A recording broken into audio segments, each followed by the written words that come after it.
اپنی زندگی میں پریکٹیکل شکر لائیں، اور پریکٹیکل شکر یہ ہے کہ اللہ نے جو نعمت دی ہے اسی نعمت سے اللہ کو راضی کرنے والے کام کریں۔ اللہ نے مال دیا ہے، خوب اللہ کی راہ میں خرچ کریں، پہلے تو حلال طریقے سے کمائیں اور پھر صحیح جگہ پر خرچ کر کے اس کی برکتیں لوٹیں۔ اور سبحان اللہ، میرے آقا مدینے والے مصطفیٰ صلی اللہ تعالیٰ علیہ وسلم کا رمضان میں ایک خاص کام یہ تھا کہ پیارے آقا خوب سخاوت فرماتے، ہر آنے والے غریب کو، ہر آنے والے سائل کو نبی پاک عطا فرماتے۔ تو میں آپ سے بھی یہ آپ کو مشورہ دوں گا کہ رمضان میں دل کھول کر سخاوت کیجیے، اللہ کی راہ میں خوب خرچ کیجیے۔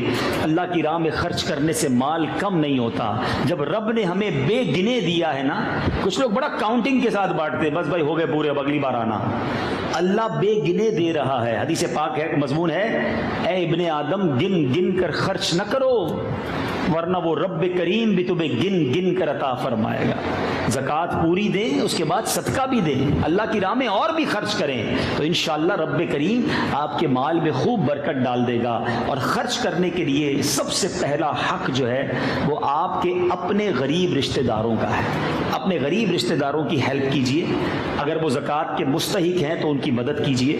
اپنے غریب پڑوسیوں کو دیکھ لیں، غریب ملازمین کو دیکھ لیں۔